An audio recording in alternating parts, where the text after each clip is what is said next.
You know, I've never been more convinced that in the future, people like Philip K. Dick, Aldous Huxley, George Orwell, Anthony Burgess will be considered prophets by history, because it's clear that we're moving into a world that looks more like dystopian fiction than the normalcy, so-called normalcy, that came before. In this show, I'm going to explore dystopian trends, and we're going to take a look at some of the most dystopian things that are actually happening in the real world, and talk a bit about their cultural, philosophical, psychological implications for people and for the future. AI agents drive 4,000 job cuts in Salesforce support division. CEO Mark Benioff revealed on a recent podcast that the company, Salesforce, has used AI agents to replace around 4,000 customer support division employees. So we already know that most of these job losses are coming from the working class and maybe the lower middle class to some extent. And this is just the beginning. And you know, there could be good or bad consequences. People like to say, people who are pro-AI, let's say, they like to claim that just like every advance in technology, there'll be some growing pain, there'll be some difficulty, but ultimately everyone will end up better off, and so forth and so on. And it's a little difficult sometimes to argue with that, but I think there is staying within that framework, there's a good point to be made that, yes, the Industrial Revolution, we're all better off today because of the Industrial Revolution. However, it's worth noting that the Industrial Revolution caused World War I and II. And it caused many economic problems, many issues with... This is the era out of which Marx came, you know. Communism and to an extent fascism as well. You know, these are industrial ideologies. And what kind of AI-based radical ideologies could the future throw into the discourse?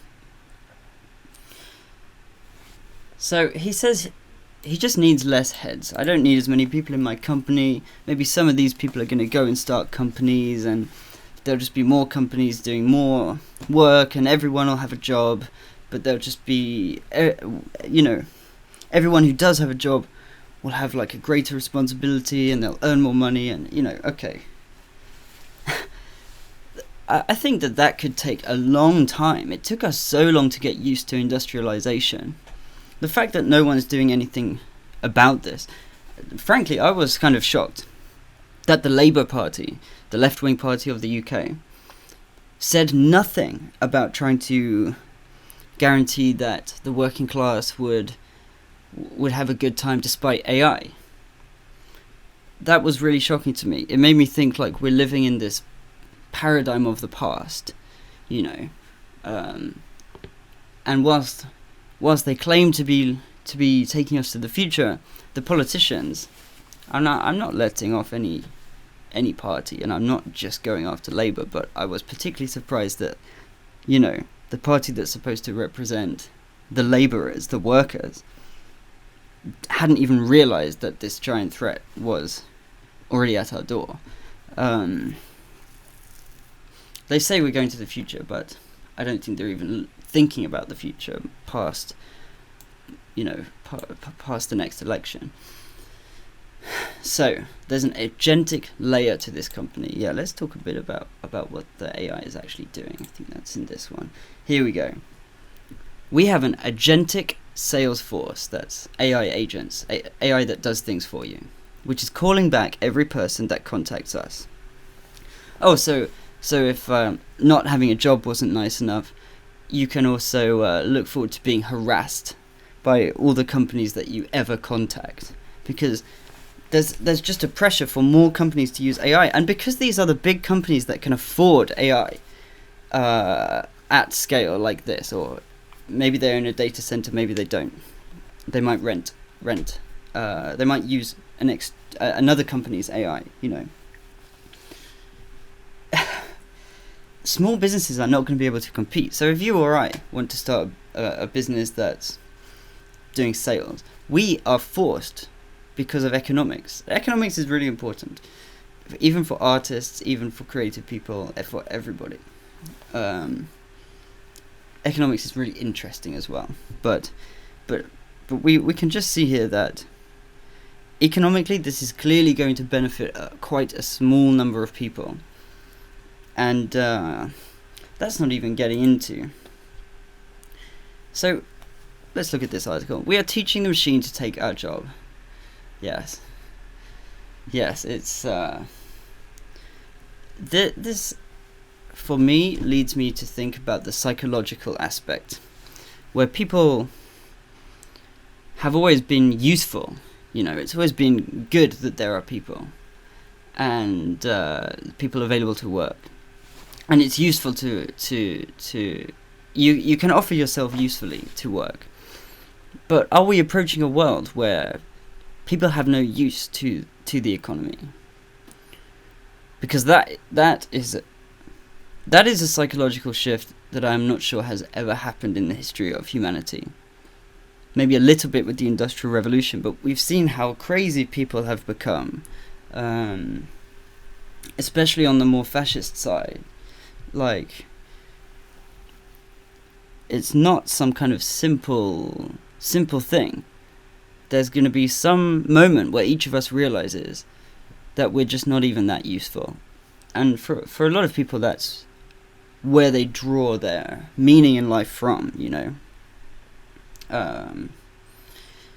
Losing that is going to be a psychological blow to everyone, I think, to the culture. And we quite possibly will see people really go crazy after that. This could be just the beginning, definitely. Yes. So, that's the economic side.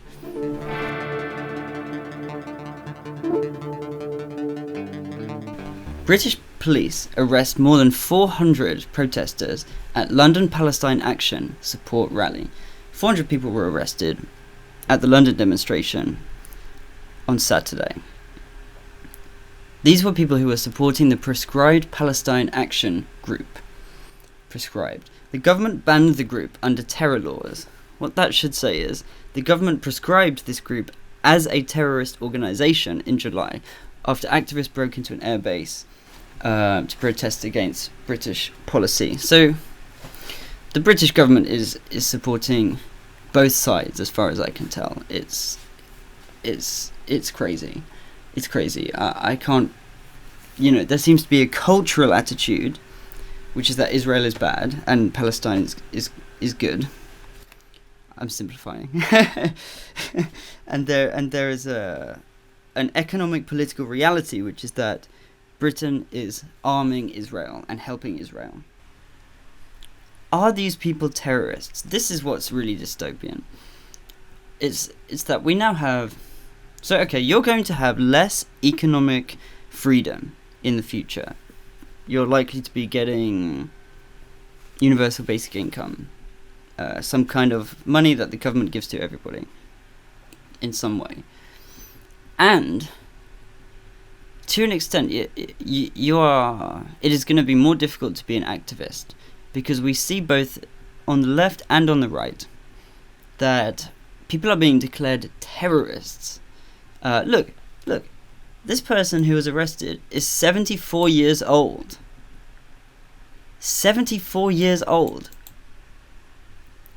These are like, I'm sorry, these are kind of, these are like boomer millionaires. These are like middle class people, many of them.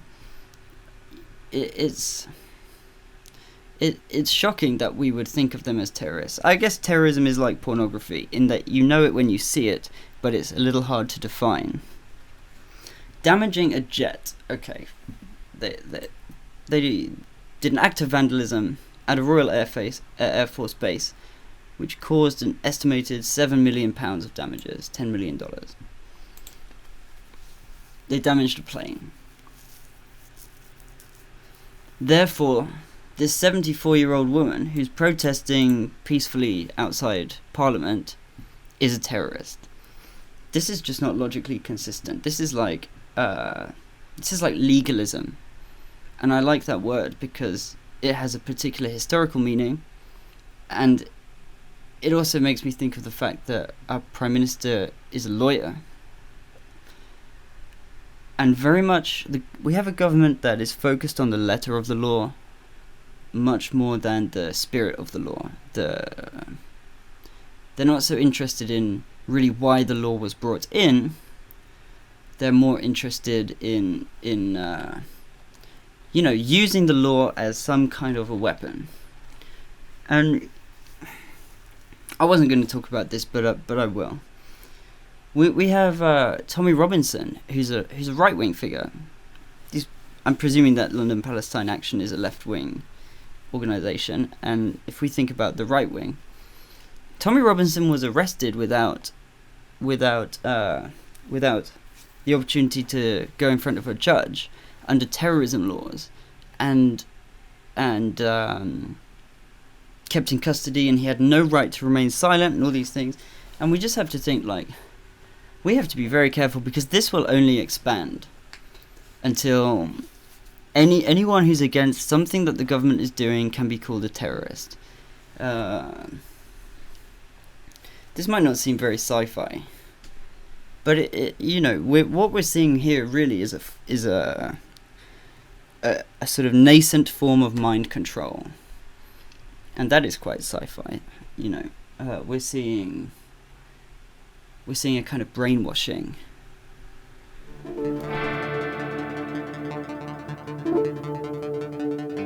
I just want to talk about one more thing today, and that is Grok Imagine. Now, this is a bit more on the sci-fi side. I think that one of the goals of VR, virtual reality, the main goal perhaps, the sort of philosopher's stone goal, is to be able to manifest, to conjure an experienced reality, a reality that you really experience instantaneously from the imagination with some kind of super high data rate. And I think that Grok Imagine it's sort of wonderful, it's sort of horrifying, a lot of the dystopia is like this. Let's say, I don't know, an eye pixelated on a screen, Orwellian / plastic spires style. Here we go. This is insane. 1, we have instant results, no waiting. And 2, look, I'm just scrolling. More. And yeah, this goes on forever, ad infinitum. Oh, some of those are really nice, actually. You see, you just get more variations. How much computing power is this requiring? This is magic. I'm sorry. This is magic. This is exactly the kind of thing that people used to talk about when they talked about magic. And some of these are tremendous. Some of them are great. Some of them are shit. There's a full spectrum of possibilities with the imagination. But do you know what I mean? It's deadening. It's like deadening. It's like there's so many options. How are you supposed to find the right option? How are you supposed to feel like you've made the best choice? It's impossible, because there's an infinite amount of other possibilities. How can you possibly choose? How can you possibly feel that you've made that decision correctly, or you've made the best possible choice? It's not possible. And so one day, VR, this is the beginning of something, as well as the culmination of everything that came before. But what we're moving to, I think, imagine this in VR. And then imagine this in VR with like a brain chip that gives you any body sensation that the VR world is supposed to generate in you. Now, I don't know if AI will be programming future software. It's quite possible. But if people are programming it, they are literally going to be programming in some kind of language that actually is mutually intelligible with the human body's nervous system. I guess they're already doing that in what's the name of Musk's company? Neuralink.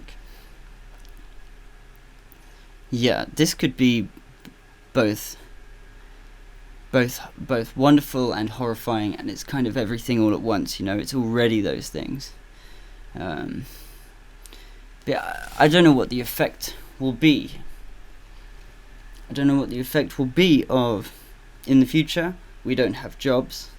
We don't have much of an ability to challenge the power structures. And we can have any sensation we want. Well, I'm sorry, but that's Aldous Huxley now. That is Dystopia Now.